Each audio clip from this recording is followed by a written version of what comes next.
Madame, Monsieur, bonjour. Merci de nous rejoindre et bienvenue dans votre journal à la une de cette édition. Lors de l'installation du nouveau wali de Tizi Ouzou, le ministre de l'Intérieur affirme que le citoyen est au cœur et au centre des préoccupations du président de la République, mettant l'accent sur l'importance de mettre tous les moyens nécessaires à la disposition des wilayas pour le développement économique notamment. Un afflux considérable des visiteurs constaté au troisième jour de la 27e édition du SILA, le Salon international du livre d'Alger, pour découvrir les nouveautés présentées par les exposants, notamment celle du stand du ministère de la Défense nationale qui propose une riche sélection de revues, notamment la célèbre revue El Jaish. Et au Maroc, selon des sources, le roi Mohamed VI a été évacué d'urgence vers Paris pour des raisons de santé à bord de l'avion royal qui a quitté Rabat au milieu de la nuit inhabituellement.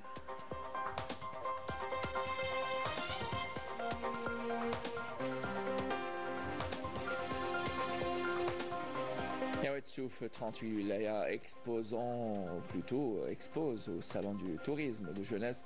L'objectif, faire connaître aux jeunes Algériens cette destination touristique qui renferme de nombreux trésors. Voilà pour l'essentiel de l'actualité en titre. Merci pour votre attention. Suite au remaniement partiel opéré par le président de la République, Abdelmajid Tebboune, qui a touché le corps des walis et walis délégués mercredi dernier, le ministre de l'Intérieur, des collectivités locales et de l'aménagement du territoire, Brahim Red, a procédé hier à l'installation de Aboubakar Saddeq Boustan en tant que wali de Tizi Ouzou en remplacement de Djilali Doumi, nommé à la tête de Médéa. Je vous propose à présent d'écouter la déclaration de Brahim Red, ministre de l'Intérieur.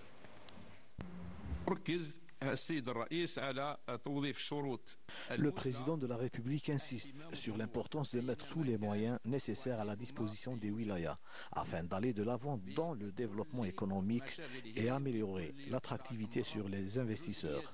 Le président de la République place le citoyen au centre de ses préoccupations, là où qu'il soit.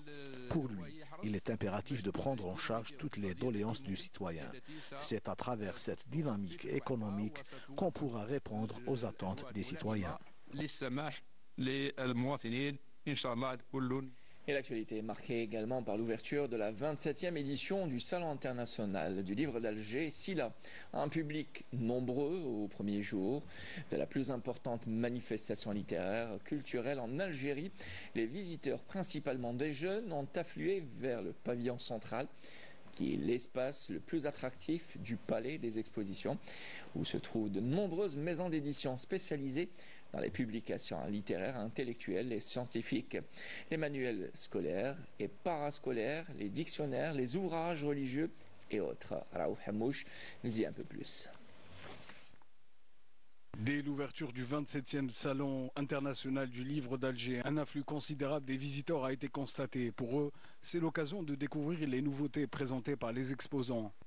Nous sommes très heureux de participer à la 27e édition du SILA d'Alger. Je suis agréablement surpris de la très bonne organisation.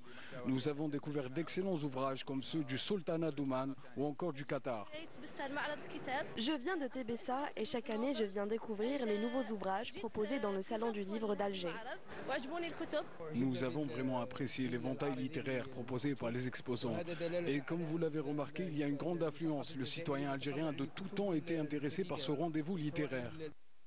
10 jours durant, les visiteurs auront l'opportunité de rencontrer de nombreux auteurs algériens et étrangers et qui présenteront leurs nouvelles œuvres et participeront aussi à plusieurs conférences et rencontres dans le cadre du programme culturel du SILA. Il y a de tout, des livres culturels, des livres sur le développement personnel. Vraiment, le visiteur aura l'embarras du choix. Je suis venu à la recherche des livres sur la physique que je n'ai pas trouvé malheureusement. Le SILA, c'est également cet hommage rendu à nombre de personnalités culturelles algériennes et qataries dans les domaines de la culture et de la littérature, ainsi qu'en matière de lutte pour la liberté. Et toujours aussi là, parmi les stands, on compte celui du ministère de la Défense nationale qui attire de nombreux visiteurs curieux de découvrir ses publications. Ce stand propose une riche sélection de revues et de magazines dont la célèbre revue El Jaish, ainsi que des ouvrages consacrés aux recherches historiques militaires et aux études de prospective stratégique. Zakaria Mehoubi, Majda Jahmoun. Au niveau du pavillon central du Palais des Expositions, le stand du ministère de la Défense nationale se distingue par une variété de publications et de revues, dont El Jundi et El Jaish, deux titres emblématiques issus du Centre national des publications militaires. La revue El Jaish est un magazine mensuel de l'armée nationale populaire. Elle est publiée en 3 langues, l'arabe, l'anglais et le français. Elle traite de nombreux sujets militaires ainsi que des questions d'actualité. Cette fois-ci, nous participons avec un numéro spécial à l'occasion du 70e anniversaire du déclenchement de la glorieuse révolution de libération. Le stand présente également d'autres publications de grande valeur scientifique comme la revue Misderia, éditée par l'École supérieure militaire des médias et de la communication, et de la revue des études historiques militaires. On y trouve aussi Stratégique, une publication scientifique dédiée aux questions stratégiques dans les domaines de la défense, la sécurité et des enjeux économiques.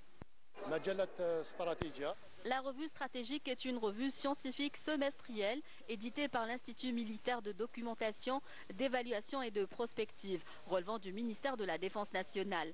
Cette revue est accessible en ligne sur la plateforme algérienne de revues scientifiques ASJP. Le musée central de l'armée publie également de nombreux ouvrages et éditions dont l'impression est assurée par l'établissement des éditions populaires de l'armée sous l'égide du ministère de la Défense nationale. La principale mission de l'établissement des éditions populaires de l'armée est de soutenir toutes les institutions et structures relevant de l'armée nationale populaire, ainsi que les établissements et structures des secteurs publics et privés dans tous les domaines liés aux arts de l'impression. Le stand de l'armée nationale populaire est très sollicité par les visiteurs du SILA. Nous sommes très reconnaissants envers l'armée nationale populaire. Je visite le stand de l'armée chaque année.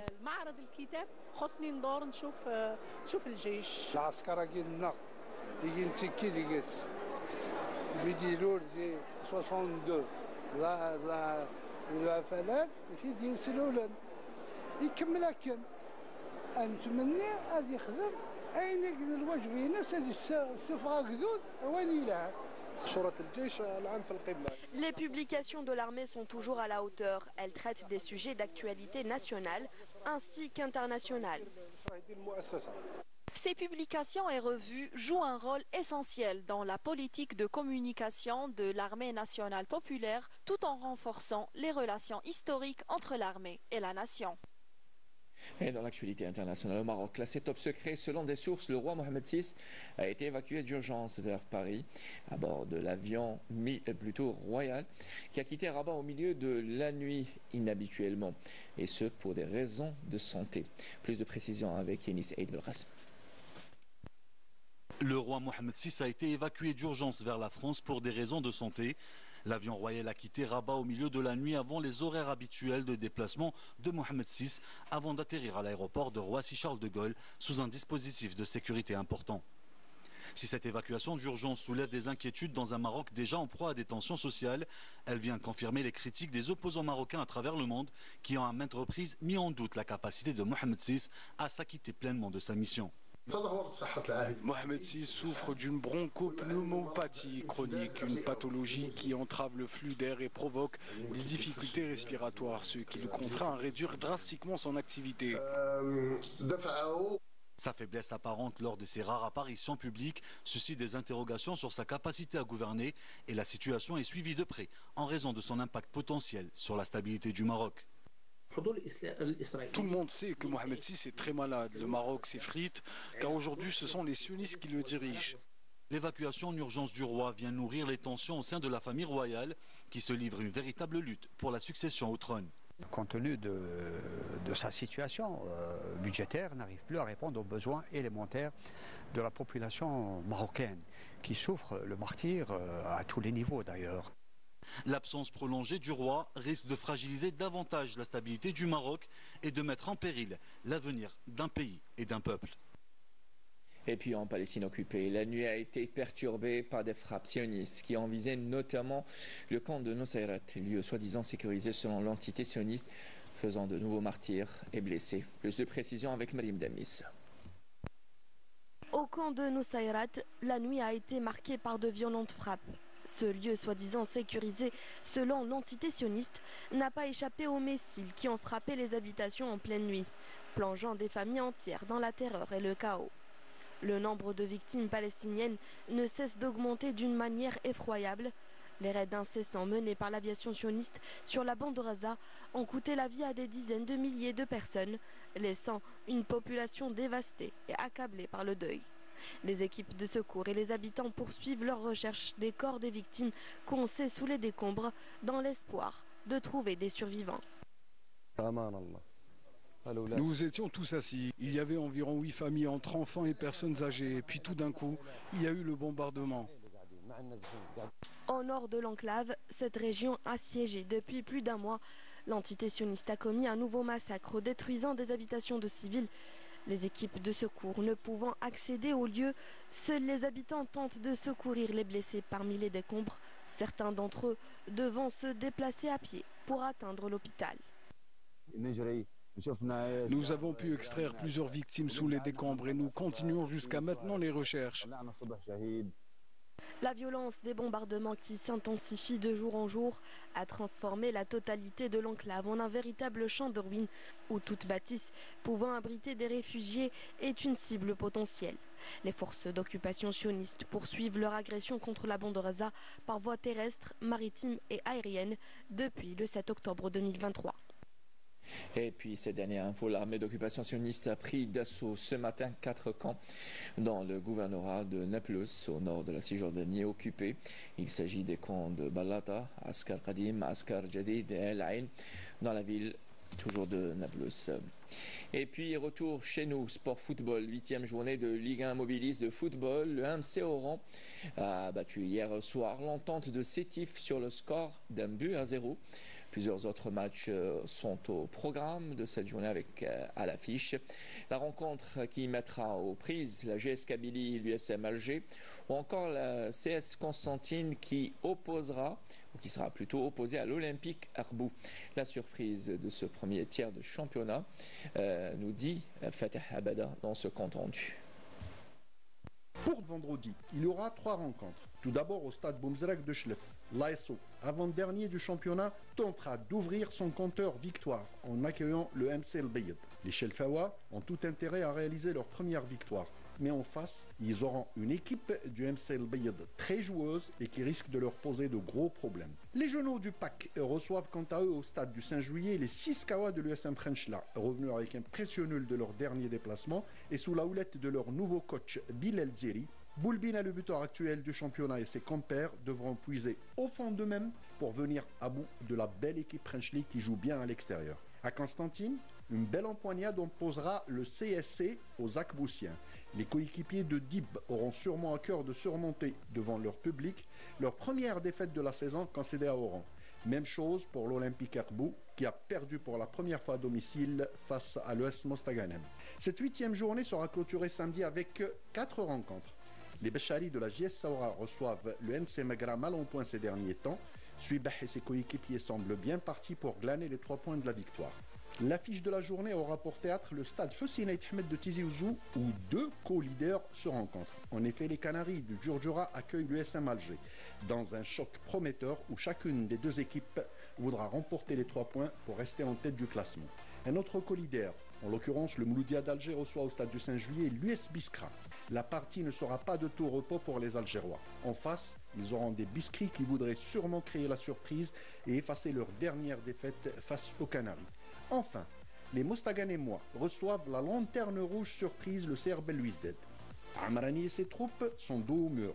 Seule équipe avec l'ASO à ne pas avoir gagné le moindre match, feront tout pour damer le pion aux locaux. Une partie donc indécise et qui promet d'être âprement disputée.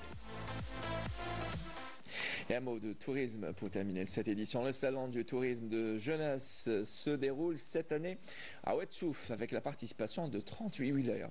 L'objectif est de faire connaître aux jeunes Algériens cette destination touristique qui renferme de nombreux trésors. Bader Amarli. C'est à Oued-Souf que ces jeunes des 4 coins du pays ont préféré se rendre pour découvrir la beauté, la culture, les traditions et l'artisanat du Sahara algérien. Un désert enchanteur qui n'a pas encore dévoilé tous ses secrets. J'ai beaucoup aimé, c'est magnifique et j'ai pu monter à dos de chameau. L'artisanat nous replonge dans le savoir-faire de nos ancêtres. Les anciens nous ont laissé un grand legs culturel, la poterie, le cuivre. Ce genre de manifestations culturelles nous permettent de faire connaître la culture et les traditions locales. Des jeunes de 38 wilayas ont été de ce voyage pour découvrir les richesses touristiques et culturelles de l'Algérie. Cela nous permet d'échanger autour des traditions des différentes régions de l'Algérie. Ce festival permet à la jeunesse algérienne de se connaître et de découvrir les beaux paysages de leur pays et de développer le tourisme local. Le Sahara algérien, avec ses sites magnifiques, reste une destination touristique prisée de par le monde. Il attire de plus en plus de touristes en quête de calme et de dépaysement. Voilà qui termine ce journal préparé par Adel Boukham et Youssef Saad et réalisé par Mohamed Bouchel. Tout de suite, les nouvelles du ciel. Signé Mina, j'aurai le plaisir de vous retrouver ce soir pour l'édition de 19h. Bon appétit si vous êtes attablés, à tout à l'heure.